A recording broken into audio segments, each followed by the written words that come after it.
Hi parents, Miss Sakomani here with our next video. This is a video that will explain guided drawing.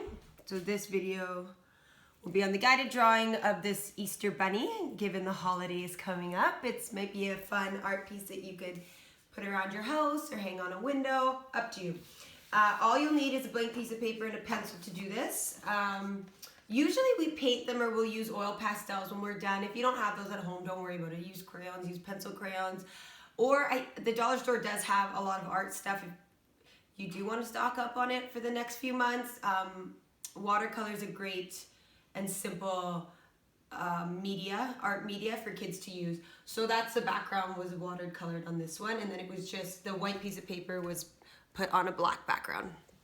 So here we go. What we're gonna do is I'm gonna just do a step-by-step guide of how I would teach the students how to do this. It's usually best to put the paper a little bit further from the students and have them copy from a distance. The reason I do that is it works on that horizontal translation. And then in this activity, we're also working on shapes and fine motor strength. So I'm just gonna put my hair for this and then we will get started. Okay, so I always get my students to start in pencil first, and then we usually go over it in Sharpie, and then they watercolor it or use whatever means to add color at the end. So here we go.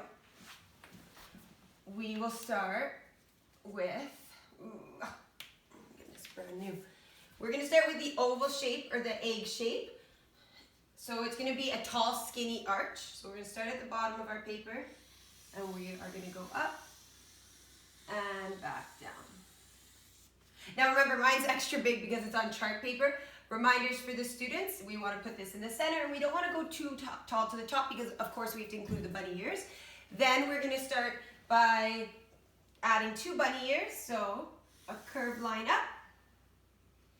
And then bunny ears are sharp, right? They're not round, they're sharp. So we're going to do a curved line back down. There's 1 bunny ear, and you can do the same thing on this side. And bunny ears have tall ears. Then we're going to start by putting its nose in the middle. I guess, yeah, the middle of the face. So we're just going to do 2 circles, or ovals if you will. Then we are going to add the details in the face of the bunny. So I'm going to bring this close so I know. Okay, so we have our 2 eyes.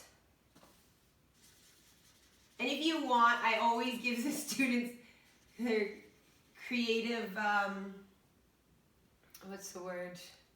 I allow them to be a little bit more creative. I let them do it on their own. So if they wanted to make really big cartoon eyes, go ahead. The girls often add eyelashes. We love adding eyelashes to our guided drawings, so they could do that if they want. They want to add a bow tie later on, a barrette in the hair, whatever it may be. That's totally up to the student. I like to give them creative options. So then we are going to add our whiskers in. So we have 6 whiskers. We have 3 whiskers on each side. So if we put 3 and 3 together, what does that make? 6 total. Where am I going?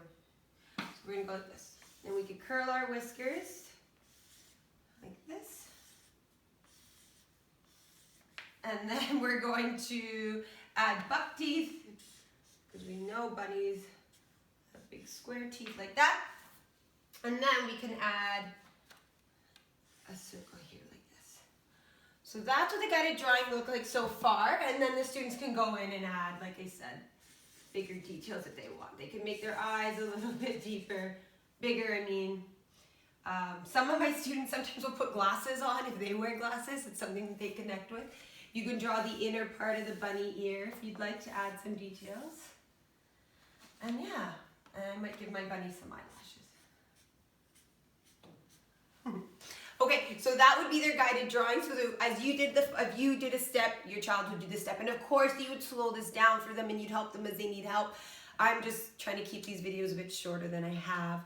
Then at this point, you could go in and have your child Sharpie the lines. And I love Sharpieing because it really works on hand strength and following a line very specifically. So it is a hard task for students to do, but they know they've done it a million times with me. So you could Sharpie your bunny at the end and then choose to color it how you want.